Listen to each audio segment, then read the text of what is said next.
जय हिंद दोस्तों, आप सभी का स्वागत है आपके अपने YouTube चैनल दबंग क्लासेस पर। तो दोस्तों, आज मैं आपको बताने वाला हूं कि मैथ रीजनिंग कहां से आ रहा है, जीके जीएस कहां से आ रहा है। जितने भी कैंडिडेट है मैं आपको प्रूफ भी बताऊंगा। हमें व्हाट्सएप पे बोले जा रहे हैं कि सर मैथ और रीजनिंग सेम टू सेम उठ के एमपी पुलिस का आ रहा है। एमपी पुलिस 2022 जो हुआ था, इससे ही मैथ रीजनिंग आपका सेम टू सेम। और जैसे ही आंसर की आएगी मैं आपको प्रूफ के साथ बताऊँगा कि कौन सा क्वेश्चन एमपी पुलिस से डायरेक्ट उठ के आए हो और पटवारी में सेम टू सेम क्वेश्चन आपको दिखाऊंगा।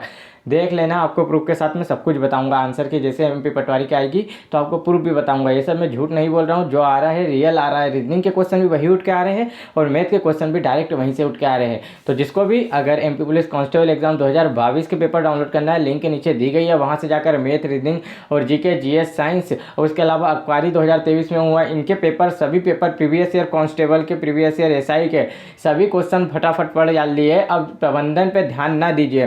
प्रबंधन जो आना है वो आपको बन जाएगा, जो नहीं बनना है वो नहीं बनेगा। आपके नंबर बढ़ाने के लिए आपको 3-4 चीज़ों पे ज़्यादा फोकस करना चाहिए। मैं आपको बताता हूँ कौन कौन सी चीज़ें हैं। जैसे कि अगर बात करें गणित, तो गणित के लिए आपको अब कुछ पुस्तक से गणित नहीं करना है। एमपी पुलिस कांस्टेबल एग्जाम 2022 के जितने भी गणित है, लगभग 1100-1200 गणित है, एक अलग से पीडीएफ बना दी गई है, उसे जाकर पूरा गणित के सॉल्व करिए। रीजनिंग के भी ऐसे ही कुछ क्वेश्चन है, 1200 प्लस क्वेश्चन है, तो उसे सॉल्व करिए। और अखबारी के पीडीएफ भी आप ले सकते हैं, वहाँ पर आपको नीचे दी गई है लिंक और नंबर भी दिया गया वहाँ से। तो मैथ यहाँ से और रीजनिंग यहाँ से और जीके साइंस यहाँ से कंप्लीट कर सकते हैं। तो देखिए, मैथ कंप्लीट हो जाएगा, रीजनिंग कंप्लीट हो जाएगी, जीके साइंस कंप्लीट हो जाएगा। इससे बाहर अभी आपको पढ़ने की कोई ज़रूरत नहीं है।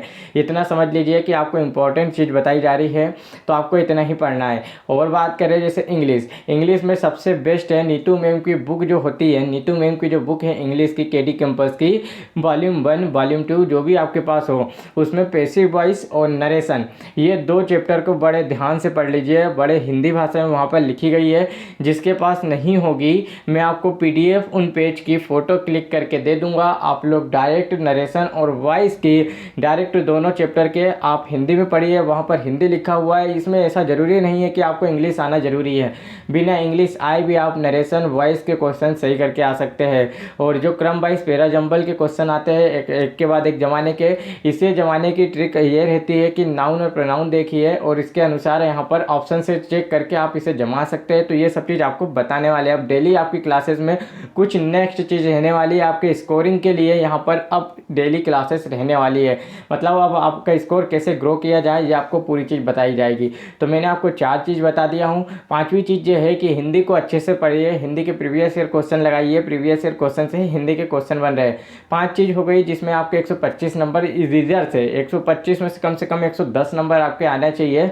और फिर आप देखिए, यहाँ पर कंप्यूटर भी ज़्यादा हार्ड नहीं आ रहा। कंप्यूटर में जो सबसे बनना है वो आपसे बनेगा, प्रबंधन में भी जो सबसे बनना है वो आपसे बनेगा। तो कुल मिला के ये 5 जो सब्जेक्ट है और साइंस 6 सब्जेक्ट की बात करें 150 नंबर की, तो अगर 150 नंबर में से आप 120 नंबर ले आते हैं तो उधर आप 30 नंबर कवर करके 150 नंबर कूद जाएंगे। 150 नंबर अगर आप लोग कूद जाते हैं ना, तो आपका डेफिनेटली सिलेक्शन होगा। जनरल के लिए 155 नंबर तो फिर भी चाहिए रहेगा, इससे कम पे नहीं होगा और 155 पे फाइनली हो जाएगा। चलिए स्टार्ट करते हैं आज की शिफ्ट। आप सब लोग कह रहे थे कि मैथ रीजनिंग के बारे में बताइए और क्या पढ़ना है क्या नहीं पढ़ना है ये बताइए। तो देखिए, अब आपके लिए पूरी चीज़ आपको बताई जाएगी, क्या चीज़ पढ़ना है क्या नहीं पढ़ना है। तो एमपी पुलिस कांस्टेबल एग्जाम के सभी पेपर डाउनलोड कीजिए, फटाफट लगा डालिए। 5-6 दिन में पूरे क्वेश्चन सॉल्व हो जाएंगे, ज़्यादा समय नहीं लगेगा। और लेंदी क्वेश्चन जो कह रहे हैं ना, तो वही lengthy question MP police constable exam में मैथ के पूछे गए थे और वही क्वेश्चन सेम टू सेम उठा के आ रहे हैं। और रीजनिंग के क्वेश्चन भी सेम डायरेक्ट वही क्वेश्चन पूछे जा रहे हैं। मैं ब्रीथ प्रूफ के साथ आपको बताऊंगा जैसे ही आंसर की आएगी पटवारी एग्जाम की और आपकी जो एमपी पुलिस 2022 के एग्जाम के आंसर की, दोनों के आंसर की मैं क्वेश्चन सेम टू सेम बताऊंगा। एक जरा सा अक्षर चेंज नहीं हो रहा है, वही क्वेश्चन आ रहे हैं। जो प्रूफ आपको मैं बताऊंगा जैसे ही आंसर की आएगी। तो चलिए स्टार्ट करते हैं आज का, देखते हैं क्या क्या पूछा गया है। तो 25 मार्च की सेकेंड शिफ्ट में जो पटवारी पेपर हो रहे हैं, इसमें क्या पूछा गया है। और आपको जो मैं एक्स्ट्रा फैक्ट बता रहा हूँ ना, उन एक्स्ट्रा फैक्ट से क्वेश्चन आपके बन के आ रहे हैं। और जो पूछे गए हैं लगभग 2 से दिन पहले की शिफ्ट में वही क्वेश्चन दोबारा से रिपीट हो जा रहा है। जैसे आज की फर्स्ट शिफ्ट में क्वेश्चन पूछा गया था कि मध्य प्रदेश का क्षेत्रफल क्या है, और सेकेंड शिफ्ट में भी वही पूछ लिया गया है। तो ऐसे क्वेश्चन ध्यान से देखिए, एनालिसिस में आपको एक्स्ट्रा फैक्ट जो बताए जाते हैं वहीं से आपके आ रहे हैं। और 2011 की जो जनगणना उससे संबंधित जो भी क्वेश्चन है वो आपको 24 तारीख यानी कल की शिफ्ट की जो पीडीएफ अपलोड की थी, जो कि टेलीग्राम चैनल पर आपको मिल जाएगी। टेलीग्राम चैनल डाउनलोड कर सकते हैं, वहाँ पर 2011 से संबंधित जितने भी क्वेश्चन हैं आपको एग्जाम में पूछे जा सकते हैं एमपी से रिलेटेड, वो सभी वहाँ पर आपको देखने को मिलेगा। तो वो पीडीएफ डाउनलोड कर सकते हैं। टेलीग्राम चैनल जरूर ज्वाइन कर लीजिएगा। चैनल पर नया हो तो चैनल को तुरंत सब्सक्राइब कर लीजिएगा। देखिए यहाँ पर पहला क्वेश्चन, उच्च न्यायालय की स्थापना किस अधिनियम के तहत की गई थी? तो उच्च न्यायालय की जो स्थापना उच्च न्यायालय अधिनियम 1861 के तहत की गई थी। तो यह क्वेश्चन आज पूछा गया था। कलकत्ता उच्च न्यायालय भारत का प्राचीनतम उच्च न्यायालय है। इसकी स्थापना 2 जुलाई 1862 को उच्च न्यायालय अधिनियम 1861 के अंतर्गत की गई थी। यह क्वेश्चन आपसे पूछा गया था। बिल्कुल राइट आंसर होगा, 1861 के तहत की गई थी। नेक्स्ट देखिए, नेक्स्ट यहाँ पर पूछा गया है जैसे सूरदास को किस रस का सम्राट कहा जाता है? तो देखिए यही क्वेश्चन आपका एमपी पुलिस जो एसआई है, एसआई एमपी पुलिस एसआई का जो पेपर था 28 अक्टूबर 2017, एसआई का जो पेपर था 2017 का, उसकी सेकेंड शिफ्ट में पूछा गया था और इसका राइट आंसर होगा बादशाह रस। तो क्वेश्चन आपके कहीं बाहर से नहीं आ रहे हैं, हमने हिंदी के 1900 प्लस क्वेश्चन की यहाँ पर पीडीएफ अपलोड की है, वो क्वेश्चन भी देखिए, हिंदी भी डायरेक्ट वहीं से आ रही है। प्रीवियस ईयर क्वेश्चन पर ज़्यादा फोकस करिए। व्यापम ने क्यों यार प्रीवियस ईयर क्वेश्चन पूरे उठा के छापने लगा है, तो नंबर आपके वहीं से बढ़ेंगे। और प्रीवियस ईयर क्वेश्चन आपको सभी प्रकार के हमारे चैनल की जो आपको डिस्क्रिप्शन चेक करोगे ना, तो वहाँ पर प्रीवियस ईयर पेपर के बहुत सारे पीडीएफ बना के हमने अपलोड करके रखी है, आप वहाँ से डाउनलोड कर सकते हैं। हर तरह की आपको वहाँ पर प्रीवियस ईयर पेपर है उसके क्वेश्चन देखने को मिलेंगे। नेक्स्ट देखिए, चंदेरी के महल में मुख्य दरवाजे को क्या कहा जाता है? तो चंदेरी के महल में जो मुख्य दरवाजा उसे खूनी दरवाजा कहा जाता है। किले के मुख्य द्वार को खूनी दरवाजा के नाम से जाना जाता है। नेक्स्ट देखिए, नेक्स्ट यहाँ पर पूछा गया है सेबी की स्थापना कब हुई थी? तो सेबी की स्थापना की बात करें तो 1988 में की गई थी। सेबी की स्थापना कब की गई थी? 1988 में की गई थी। भारतीय प्रतिभूति एवं विनिमय संस्थान सेबी की स्थापना 1988 में AQF के रूप में प्रतिभूति बाजार को विनियमित करने के लिए गैर संवैधानिक निकाय के रूप में की गई थी। फिर 12 अप्रैल 1992 को भारत सरकार द्वारा स्वतः निकाय बन गया और इसे 1992 में भारतीय संसद द्वारा इसे भी अधिनियम यानी कि SEBI यानी सेबी अधिनियम 1992 को पारित किए जाने के साथ संवैधानिक अधिकार दिए गए। तो राइट आंसर क्या हो जाएगा? 1988 में की गई थी। गुरुत्वाकर्षण नियतांक का फार्मूला आपको क्या है ये बताना था। तो देख सकते हो ए बराबर से क्या होता है, जी कांस्टेंट रहता है, m1 इंटू m2 बटे में r स्क्वायर रहता है। m1 का मतलब पहला द्रव्यमान, m2 का मतलब दूसरा द्रव्यमान और बटे में r स्क्वायर का मतलब होता है दूरी। तो ये हो जाएगा इसका राइट आंसर। माना दो पिंड जिनका द्रव्यमान m1 और m2 है एक दूसरे से r दूरी पर स्थित है, तो न्यूटन के नियम अनुसार उनके बीच लगने वाला गुरुत्वाकर्षण बल क्या हो जाएगा? F बराबर से जी बड़ा जी मतलब जो गुरुत्वाकर्षण नियतांक या स्थिरांक रहता है वही m1 इंटू m2 बटे में r स्क्वायर होता है, जहाँ g एक नियतांक है जिसे सार्वत्रिक गुरुत्वाकर्षण नियतांक कहते हैं, जिसका मान यहाँ पर दिया गया है। आप लोग देख सकते हो 6.67 इंटू 10⁻⁻11 है और न्यूटन मीटर स्क्वायर और बटे में किलोग्राम स्क्वायर इसकी इकाई होती है। ये पूछा गया होगा तो ये इसका राइट आंसर हो जाएगा। इकाई नीचे आपको दी गई है, इकाई ये होती है। नेक्स्ट देखिए, कॉपर सल्फेट पर जिंक डाला जाता है तो क्या बनता है? तो देखिए ये क्वेश्चन आपको पता है कि जिंक सल्फेट का निर्माण होता है, इस तरीके से क्वेश्चन पूछा गया था।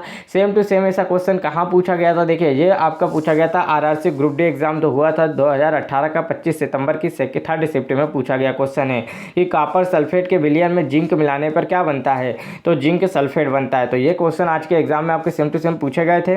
तो इस तरीके से देख सकते हो आपके सभी क्वेश्चन यहाँ पर बताए जाएंगे कहाँ से कैसे पूछे जा रहे हैं। तो जब जिंक की अधिक अभिक्रियाशीलता के कारण कॉपर सल्फेट के विलयन में जिंक मिलाया जाता है तो कॉपर को जिंक से बदल दिया जाता है और जिंक सल्फेट बन जाता है। प्रक्रिया के दौरान विलयन का रंग नीले से रंगहीन में बदल जाता है। अभिक्रिया कैसी होती है? तो देखिए जिंक में जब कॉपर सल्फेट मिलाया जाता है तो जिंक सल्फेट बन जाता है और कॉपर अलग हो जाता है। नेक्स्ट देखिए, नेक्स्ट यहाँ पर पूछा गया है रीवा में कौन सा जलप्रपात स्थित है? तो रीवा में चचाई जलप्रपात है।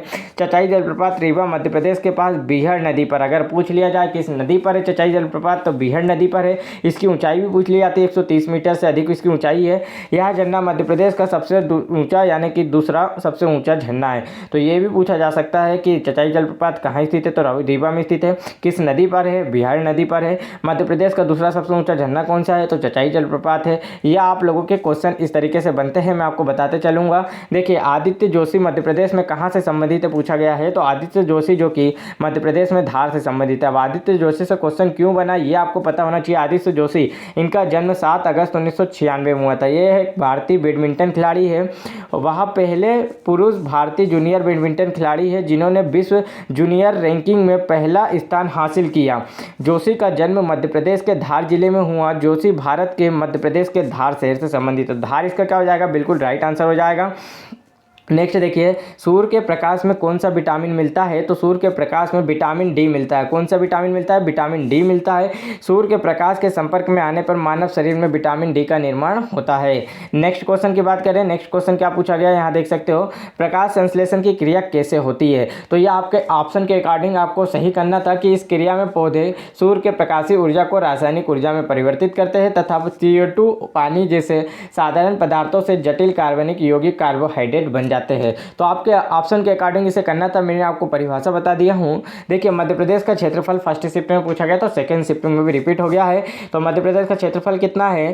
तो आप सभी को पता होगा 3,08,252 वर्ग किलोमीटर इसका राइट आंसर हो जाएगा। अब देखिए, कंप्यूटर से क्वेश्चन कैसे आए थे, तो HTML में कितने भाग होते हैं? तो HTML में कितने भाग होते हैं? 3 भाग होते हैं। यह आपका राइट आंसर हो जाएगा। HTML टेक्स्ट कीवर्ड होते हैं जो यह बताते हैं कि ब्राउज़र के द्वारा वेबसाइट में मौजूद डाटा को किस प्रकार दिखाया जाएगा। ज़्यादातर सभी HTML टेक्स्ट के 3 मुख्य पार्ट है, जैसे आपको बता दूं, ओपनिंग टेक्स्ट, दूसरा है कंटेंट और तीसरा है आपका क्लोजिंग टेक्स्ट। तो ये 3 पार्ट होते हैं, आप सभी को याद रखना है। नेक्स्ट देखिए, पूछा गया है किस रस को रसराज कहा जाता है? तो इसका राइट आंसर होगा श्रृंगार रस को रसराज कहा जाता है। श्रृंगार रस को रसराज कहा जाता है। श्रृंगार रस को रसराज इसलिए माना जाता है क्योंकि यह अत्यंत व्यापक होता है, इसलिए इसे क्या कहा जाता है? रसराज कहा जाता है। देखिए दोस्तों, अगर आपके पास वो जिसका भी एग्जाम है, अगर आपको क्वेश्चन याद हो तो आप कमेंट में करके जरूर बताएं, ताकि हम और भी कैंडिडेट को पता चल सके कमेंट में देख के कि कैसे क्वेश्चन पूछे जा रहे हैं। तो कमेंट में जरूर बताया करें कि क्वेश्चन कहाँ से आ रहे हैं। यह आपका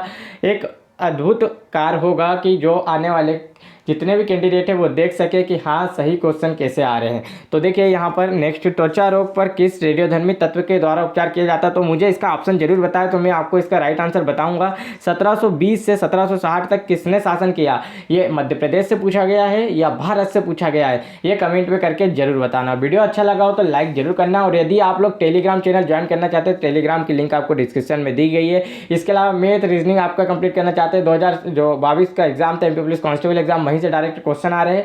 तो बिल्कुल देखिए, आप वहां से जाकर डाउनलोड कर सकते हैं, लिंक आपको डिस्क्रिप्शन में दी गई है। वीडियो अच्छा लगा तो लाइक करना, अपने दोस्तों में शेयर करना, चैनल पे नए हो तो चैनल को तुरंत सब्सक्राइब कर लीजिएगा। जय हिंद दोस्तों।